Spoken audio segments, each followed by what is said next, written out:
Hey, gue Sean Glael, welcome to my show. Wey!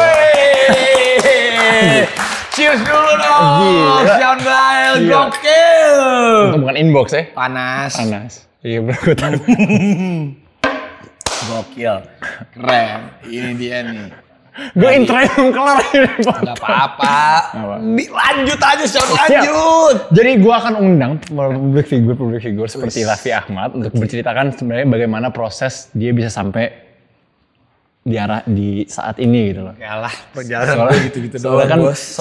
soalnya kan yang orang nggak tahu kan bro, ya lo kan bisa dibilang sultan of content, sultan of ini, sultan of itu, dan lo emang the real sultan kan. Lu real sultan. Enggak bro. Lu real sultan. Enggak bro. Tapi maksudnya gini, yang orang nggak tahu tuh proses lo kesana bagaimana gitu kan. Soalnya kan pasti ada susahnya. Lo kan udah berapa tahun sih di showbiz bro, ya kan? Udah dari lo Dari 13 tahun. dari umur 13 tahun kan? 12 ke 13 tahun lah. Iyalah. Nah, dari situ semua kan nggak semua pasti bagus kan bro. Lo ada suka dukanya kan. Nah, dari situ kan itu semua butuh proses. Dan ya, dari sinilah kita cuma mau ngasih tahu bahwa proses itu sebenarnya hasil. Jadi sebenarnya yang gue mau tanya beberapa dari proses lo sekarang itu dari showbiz ke biz, dari lo sekarang bisa jadi sultan of content, not only sultan of content ya, tapi masuk ke FMCG-nya juga, masuk ke bukan hanya entertainment tapi juga retail dan lain-lain. Proses itu tuh mulainya dari gimana sih, Vi? Menurut gue, ini pas nih di samping gue pembalap. Hidup itu menurut gue ibarat seperti kita berada di satu arena balap di Formula 3, Formula 2, Formula 1. Ini serius. Yang namanya hidup, apalagi kehidupan ya. Kadang nih mobil kita nih bisa kebakar. Iya. Kadang mobil kita bisa muter. Kadang kita bisa kesalip orang. Dan lap itu kan terus. Lu bayang, setiap lu balap berapa lap biasanya? Bisa 30 lap? Iya. Bisa 30 lap. Bayangin ya. Anggap setiap kita muter lap itu adalah perjalanan kita tahun ke tahun. Iya. Apalagi gue ngelewatin ini ya dari 12 tahun. Sekarang umur gue 35 tahun tuh udah 23 tahun lah. Bener-bener gue dari bawah banget. Dari ibaratnya tuh bukan Formula 1, bukan Formula 2, bukan Formula 3, balapan go-kart yang di bawah dulu. Iya. Cuman yang namanya hidup itu menurut gue bener-bener kayak filosofi gue tuh kayak pembalap. Kalau memang kita berhenti, kalau kita berhenti udah pasti kita kalah. Tapi kan kalau kita capek, kita boleh kepit. Iya. Setelah kepit kan kita muter lagi. Siap. Jadi gimana kita bisa konsisten untuk memutari lap itu sampai lap itu selesai. Cuman ya kan pasti setiap ya sehebat-hebatnya Sean Glael pasti kan ada aja. Oh ya pasti. Makanya Pasti itu ada dia gue mau tanya balik gitu. Soalnya gue di dalam ya karir gue pasti misalnya frustrasi ada. Mumpun juga ya jenuh, frustrasi sampai pun kita kepingin berhenti kan kadang-kadang ya kan. Tapi untuk Raffi Ahmad itu gimana sih lo overcome that, terus lo juga gimana lo bisa kasih tetap semangat dan bisa adaptasi ke lingkungan apapun. Soalnya kan lo bukan MC aja bro. Lo juga aktor, lo juga ya sekarang kan businessman dan lain-lain lah. Tapi lo sampai sana kan gimana sih? Nggak gampang. Tapi apapun kita ya, sebenarnya kuncinya cuma satu. Kita nggak bakalan sukses karena diri kita sendiri. Itu dia. Kita pasti bisa sukses itu karena satu, yang pertama tuh didoain sama keluarga dan didoain sama banyak orang. Makanya gue tuh seneng banget berteman sama banyak orang, menyapa sama banyak orang, silaturahmi sama banyak orang. Karena gue aja berada di sekarang misalnya gue 23 tahun di dunia entertain itu. Yang ketemu lagi pasti sama orang yang dulu pernah bareng-bareng sama gue. Ketemu Pak Edo lagi contohnya. Ini cerita sedikit nih. Enggak, soalnya emang bener guys. Soalnya dulu pertama kali gue ketemu Raffi ya, gue umur berapa sih bro? Raffi itu udah seterkenal itu, wah udah gila, udah sultan bro. Tapi gue selalu percaya. Tapi lo masih humble banget bro. Itu dia bro yang gue selalu percaya rezeki yang ada itu. Ini misalnya gue salaman sama lu nih. Siap. Misalnya nih, pasti Allah itu ngasih rezeki. Pasti Allah ngasih rezeki itu dari kita silaturahmi sama orang. Jadi gue percaya banget ketemu sama orang itu adalah rezeki. Enggak, tapi itu hebatnya lo Vi. Jadi maksudnya gini, lo nggak pernah lupa orang, nggak selalu berterima kasih dan nggak pernah lupa lo dari mana gitu kan. Tapi lo dari misalnya bisa dibilang dari A sampai Z kan. Lo dari maksudnya gini lo pertama kali misalnya kalau nggak salah lo film sama MVP kan. Iya, Multivision. Iya, dibayar 500.000 gue. Iya kan bro. Abis itu pun lo sampai udah sekarang gitu lo ada podcast dari manapun lo tetap cerita lo awalnya Multivision Plus dan lu tetap juga membesarin bahwa lu berterima kasih banyak gitu. Dan sampai sekarang pun lu juga masih baik sama mereka gitu. Lu gak ada sombong-sombong, gak sama aja gitu. Enggak lah. Enggak bro, tapi itu tuh kualitas yang hebat bro untuk anak-anak kita bro. Enggak, memang sebenarnya nggak ada yang namanya, nggak ada si manusia yang hebat itu. Pasti tuh semuanya itu orangnya. Bokapnya Sean Blair aja, seorang bapak Ricardo Blair sukses pasti apa? Karena ditolongin sama banyak Iya itu dia pasti, tapi maksud gua kan ceritanya gini, tapi kan yang ditolongin dari semua orang, banyak yang ditolongin abis itu juga nyombong bro, iya kan? Bener lah, banyak yang ditolongin abis itu juga lupa yang ditolongin siapa. Iya kan, banyak juga yang terjadi bro, sebenarnya lebih banyak yang kayak gitu daripada yang kayak Raffi Ahmad. Jangan sampai. Iya jangan sampai, tapi kan maksudnya ya faktanya terjadi gitu lah, makanya gua bilang Raffi Ahmad itu salah satu orang yang bener-bener bisa sampai kayak gini karena ya lo emang orangnya sangat ramah, rendah hati dan mau bantu semua orang. Tapi itu dia, karena harusnya tuh kita tuh menyadari karena gue kan dari bawah banget Sean, gue dari bawah banget. Saat gue lagi susah-susahnya, kita tuh ditolong sama orang, meskipun kita nggak minta nih kan, karena kita sungkan, itu kita akan inget dia tuh seumur hidup kita.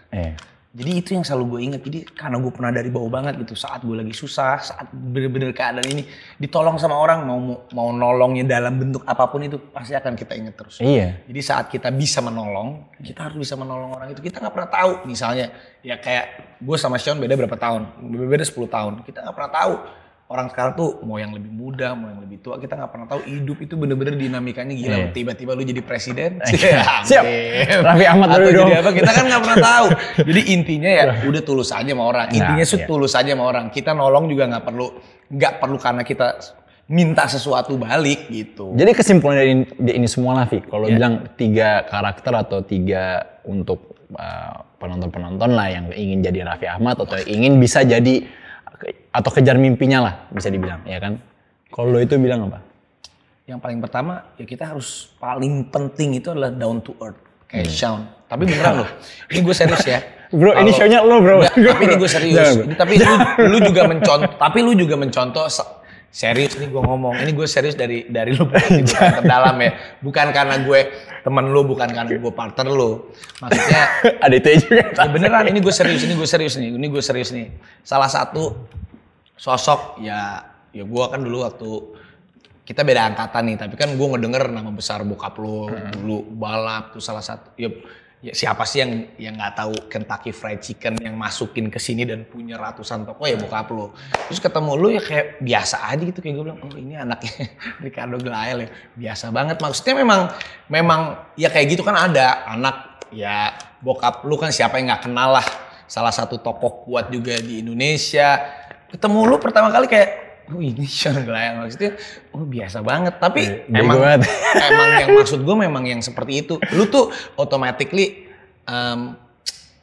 kesadaran diri lu untuk lu down to earth-nya tuh udah ada. Ada orang kan, wah ini gue anaknya Ricardo Glael, oh gue anaknya ini loh, tapi kalau lu kan nggak ada. Justru itu yang membuat orang tuh respect. Karena kita juga nggak tahu, kita kan bisa belajar dari semua orang. Itu, tapi itu yang membuat orang respect, karena kan kadang kan nggak semua orang itu pengen manusiawi, semua orang tuh pengen hidupnya enak, semua orang tuh pengen hidupnya kaya, itu manusiawi banget.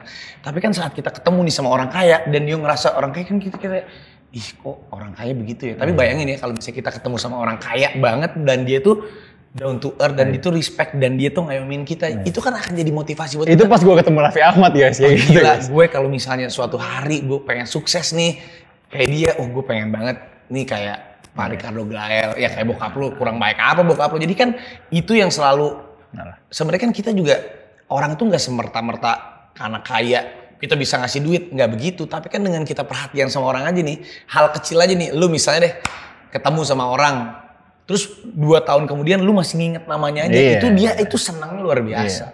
Dan dia pasti ngedoain gitu, gila, Syam itu, gila gue disebut tuh namanya sama dia, lu padahal gue baru sekali. Jadi lu selalu ingat semua nama itu orang? Paling penting.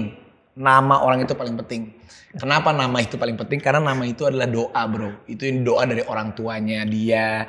Nama yang udah difitrahin. Itu hal paling sederhana untuk menghargai orang itu. Untuk kita mengingat namanya. Lu bayangin aja. Contoh hal kecil nih. Gue ketemu sama lu aja 3 tahun kemudian. Aduh siapa sih namanya? Tapi kan, weh Sean, weh gila. Oh itu orang kan pasti, weh gila gue ngerasa dihargain. Jadi gampang banget untuk kita menghargai orang itu, hal kecil itu untuk kita mengingat namanya. Jadi lo selalu ingat bro nama orang? Selalu ingat. Selalu. Apalagi cewek-cewek. Ya, makanya jadi cewek-cewek dulu tuh cepat banget merasa terhargai. Bukan karena apa-apa, karena kita sebut namanya dengan lembut. Tapi enggak, itu sih salah satu tuh kita untuk mengingat nama orang aja itu hal kecil untuk menghargai orang. Jadi satu down to earth lah, menghargai orang Down ya to kan. earth. Kedua, Kita inget orang itu gitu, maksud dengan kita, gue itu nggak tahu kenapa kalau ketemu orang di airport nih suka excited sendiri, padahal gue sebut namanya gitu, padahal orangnya orang. beda, Tapi orang tuh selalu gila lu masih anjir lu, gitu. Tapi ya itu memang udah spontan aja gitu. Tapi dengan hal gitu tuh kita kan seneng. gue gitu. pernah kayak gitu bro di golf. Gue nyampe, gue kira itu bapak siapa lah gitu. Oh pak, pak. Atau beda. Salah. Udah malu gue sama kayak enggak, ini yang udah kemarin udah kayak gitu kan. Tetap beda. Tapi ya niatnya baik kan, niatnya baik.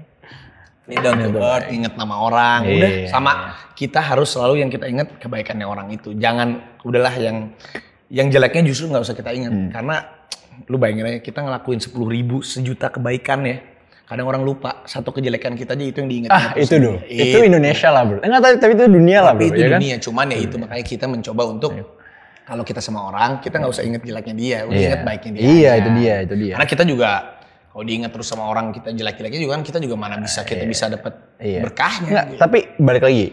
Maksudnya kan orang tahu lo alhamdulillah sukses, lo salah satu orang yang paling kerja keras di dunia entertainment dan di dunia bisnis sekarang ya kan. Lo maksudnya ketemu orang hampir setiap hari, Vi. Lo waktu itu juga dari schedule lo pas jadi itu, pas bulan puasa pun lo tidur cuma 2 jam, ya kan? Bener kan? Maksudnya tapi kayak, ambisius itu untuk kerja, untuk ya sesuatu target atau goal atau impian lo itu, tapi kan again, nggak segampang itu kan, Vi. Nah, balik lagi itu, gimana sih ngatur ambisi, reality, dan juga kayak managing expectations lah, ya kan. Soalnya banyak orang juga ekspektasinya tinggi, akhirnya nggak dapet, jenuh, frustrasi, berhenti. Banyak kan yang terjadi kayak gitu kan.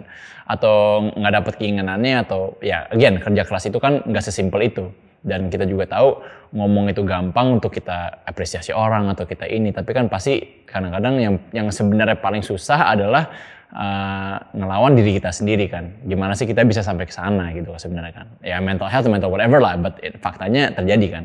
Kalau untuk lo itu gimana sih lo tetap moodnya happy terus, moodnya ini terus, maksudnya gini ya, lo kelihatan moodnya happy terus di depan orang kan sebenarnya. Gue juga nggak tahu sebenarnya seorang Raffi Ahmad tuh sebenarnya se depresi ya atau seapanya lo gitu. Jadi sebenarnya, gue mau tanya sih, itu tuh lo apa?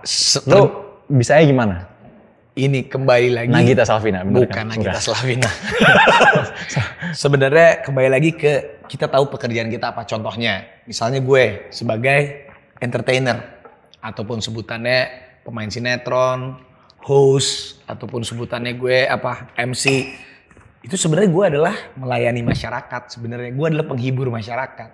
Jadi sama aja sebenarnya gue mungkin sama aja seperti polisi, sama aja seperti anggota DPR yang melayani masyarakat, tapi gue mungkin dengan cara menghibur. Jadi mindsetnya gue bukan bintang.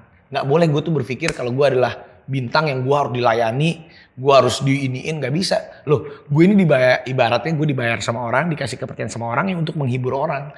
Jadinya kita harus tahu gitu bahwa kalau kita ngerasa kita adalah seorang bintang, seorang apa, itu yang ngerusak mental kita. Kayak gue nih, gue entertainer, ya udah entertain itu adalah ya entertainer tuh penghibur. Ya udah gue harus tahu gue adalah menghibur orang. Jadi ketemu orang ya udah berusaha mungkin off cam, on cam. Ya udah orang ya kalau ketemu gue ya udah gue memang seperti itu gitu. Dan jadi seperti hidup itu seperti anak tangga. Kita naikin satu. Saat kita udah merasa di atas, jangan lupa kita harus turun lagi ke bawah. Apapun itu. Contohnya dulu gue pernah main sinetron sampai ibaratnya honor gue udah gede lah, udah besar banget. Perbandingannya jauh banget. Contohnya misalnya main sinetron udah 40-50 juta. Jadi host gue dibayar 2 juta, gue ambil. Iya. Karena itu emang bener bro, lu emang itu paling bener. gila. Karena buat gitu. gue uang itu, kita kan kerja bukan karena uang. Tapi nanti biar uang yang datang karena kita bekerja dengan baik. Tapi ya itu emang salah satu. Saat kita udah di atas, orang tuh suka lupa. Kalau orang udah di atas, udah di zona nyaman, tinggal nunggu apa? tinggal nunggu jatuh Itu sebenarnya. dia. Saat kita udah di atas nih, terus tiba-tiba kita jatuh, itu sakit banget. Kalau kita jatuh tuh sakit banget dan kita susah naik. Tapi kalau kita udah di atas, kita menyadari bahwa oke, kita zona nyaman nih. Kita turun lagi deh ke bawah, cari lagi jalan untuk naik ke atas lagi. Itu nggak bakalan sakit gitu bro. Jadi dari itu semua Vi, lo semua maksudnya kan lo udah achieve ya di umur yang lo masih muda lah ya untuk bisa dibilang lo masih muda lah ya kan untuk dunia Ayo bro, jauh malu bro. Enggak, tapi kan bro botak nih bro. tapi maksudnya lo masih muda lah, maksudnya lo terjun di dunia bisnis kan masih muda lah bro. Ya kan lo masih kepala 3 kan. Iya. Iya, maksudnya kan lo masih muda lah. Jadi maksud gue ambisi lo ke depannya apa aja? Tentunya kan lo sekarang juga udah punya anak 2, ya kan lo pasti mau leave a legacy untuk mereka juga. Oke, gue ngerti mungkin mereka sekarang IP lo juga dan aset negara. Biar kerjanya rapatan sama mereka. Tapi maksudnya kan what else do you wanna leave for your family, for your legacy lah. Rans tuh sebenarnya apa aja yang mau lo orang-orang ingat gitu. Pas tentunya kan bukan hanya Raffi Ahmad dan Nagita Slavina, tapi apa Raffi Ahmad dan Nagita Slavina leave to masyarakat yang lo bilang tadi, Vi? Kalau Raffi Ahmad itu mungkin umurnya gue nggak akan hidup selamanya di dunia ini, tapi kan kayak gue lagi mau mencoba. Kalau gue ngelihat nih di luar negeri nih, misalnya ada salah satu sosok yang gue suka banget, itu Thank you bro. yaitu tapi ya juga sih Walt Disney. Nah Walt Disney itu menurut gue salah satu orang yang jenius yang hebat. Kenapa? Karena Walt Disney itu adalah nama orang yang akhirnya dia bisa menjelma menjadi satu IP, menjadi satu hiburan, menjadi satu vehicle, menjadi Walt Disney, jadi Mickey Mouse, jadi Donald Duck, jadi apapun itu Walt Disney. Sampai dia mati pun orang Walt Disney bisa hidup dan terus dia sampai lewatin generasi itu generasi. Mungkin Rans sekarang gue lagi mencoba gitu. Gue Gigi ya Rans nggak mungkin juga. Sekarang umur gue 35 tahun. Belum tentu gue umur 40 tahun gue masih high guys. Badan gue juga ngerasa sekarang gue udah nggak semuda dulu. Dulu gue bisa syuting sehari 6 program. Sekarang gue tuh udah mulai berpikir gue punya anak juga. Waktu itu nggak bisa kita beli. Anak gue udah 6 tahun. Gue udah punya bayi lagi. Gue waktu buat keluarga tuh bener-bener gak punya banget. Gue sih pengennya di umur 40 kalau orang bilang life begin at 40. Kalau gue udah life happy from 40. Karena waktu gue udah banyak banget hilang. Gue dari umur 13 tahun gue mengorbankan SMP, SMA, kuliah, waktu sama keluarga, waktu sama anak.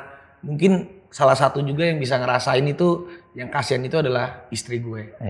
Gue mungkin selama gue menikah 8 tahun, 365 hari dikali 8 tahun, mungkin nggak nyampe 300 hari gue punya waktu full sama dia. Bayangin segitunya dan sama anak gue. Jadi gue pengen di umur 40 tahun, kalau kita ngejar semuanya, gue lebih santai, Ransnya bisa menjelma menjadi vehicle, bisa jadi animasi, bisa jadi food and beverage, bisa jadi sportstainment, Rans basketball, Rans FC ataupun apapun itu yang udah nggak pakai badan gue lagi, jadi biar korporasi dan IP-nya hidup. Sudah jalan tersendiri lah ya. Itu yang lagi gue create sekarang. Contohnya kalau di luar negeri kan kayak Arnold Schwarzenegger, orang taunya sampai kita taunya Terminator. Colonel Sanders, meskipun Colonel Sanders udah nggak ada, KFC-nya tetap ada. Jadi gue lagi mencoba seperti itu karena kalau Raffi Ahmad entertainment lah. Kalau kita berpikir adalah Walt Disney, gue pengen jadi bintang seumur hidup. Menurut gue itu yang keliru karena bintang itu nggak ada yang namanya bintang itu abadi. Bintang itu waktunya cuma pendek, cuma di malam, dan lu bayangin bintang itu banyak banget. Jadi kurang bijaksana kalau kita pengen jadi bintang karena bintang itu cepat lambat dia akan redup dan akan tergantikan dengan bintang lain. Makanya gue pengen berusaha gue menjadi langit. Kalau jadi langit, bintang-bintang gue tempel pagi siang sore malam ada. Tapi ya maksudnya kan pastilah jadi ambisi lo akhirnya to leave a memory or to leave a legacy untuk terus apa bisa dibilang ya regenerasi anak-anak kecil baru untuk bahwa entertainment itu family entertainment lifestyle-nya hidup. Semua orang bisa seneng kan. Lo mau bikin semua orang ketawa seneng dengan entertainment lo itu. Disney obviously mimpi lo, ya kan. Tapi sekarang Ran sebenarnya nggak jauh dari itu juga kan bro. Untuk di skala Indonesia. Sebenarnya, kan? Ya, cuman kita gue nggak awalnya sama Gigi bener-bener gue nggak nge-setting itu. Bener-bener awalnya lu bayangin aja, cuman Instagram, cuman ngabadiin Rafathar, YouTube-nya ngabadiin dia lagi bayi. Makanya nama kita waktu itu bukan Raffi Ahmad, bukan Nagita Slavina, tapi Rans. Malah itu yang jadi berkembangnya blessing juga sih sebenarnya. Makanya gue gak boleh berantem sama Gigi. Harta gono gininya follower bro. Bercanda bro. Apa happy wife, happy life ya bro ya. Iya. Tapi kan Vi, lu kan misalnya lu kan di dunia entertainment itu kan lu sebagai artis, sebagai talent ya kan. Jadi kan lu kerja di sebuah entity atau sebuah orang dulu kan. Habis itu sekarang kan lu di Rans Entertainment ini lu udah jadi pendidik sendiri, lu udah sebagai leader dan lu udah sebagai icon untuk pekerja-pekerja lu juga kan. Maksudnya bukan hanya tim produksi atau tim, tapi kan lo entity Rans Entertainment itu sebenarnya jauh lebih banyak daripada orang pikirin ya kan. Gaya pimpinan lo itu tuh seperti apa sih? Gue ngerti kan untuk kecapaian lo kesana, lo ketemu banyak orang, lo belajar banyak dari orang. Again tadi down to earth, everyone is nama semua lo ingat dan lain-lain. Tapi cara pemimpinan untuk dapat ambisi lo atau dapat mimpi lo itu, kan again ekspektasi itu harus tercapai. Kerja tetap harus tetap kerja keras lo, ya baik pasti baik ya kan. Tapi pastinya juga keras kalau Raffi Ahmad. Karena gue tahu lo kan suka yang keras ya kan. Tapi ya gimana sih lo bisa nge-build karyawan-karyawan lo untuk sama misi-misinya seperti lo sendiri, dan juga gimana mereka bisa termotivasi seperti lo yang kerjanya benar-benar non-stop. Karena itu kan yang kita mau tahu sebenarnya. Ya mereka udah bukan kayak karyawan tuh, bukan kayak orang yang udah kayak keluarga aja. Anytime dia bisa masuk keluar ketok kamar gue, apakah gue bisa kembali lagi kerja lagi? Mungkin apalagi sih sebelum Raffi Ahmad kepala 4 and life start at 40 ingin untuk sport di Indonesia.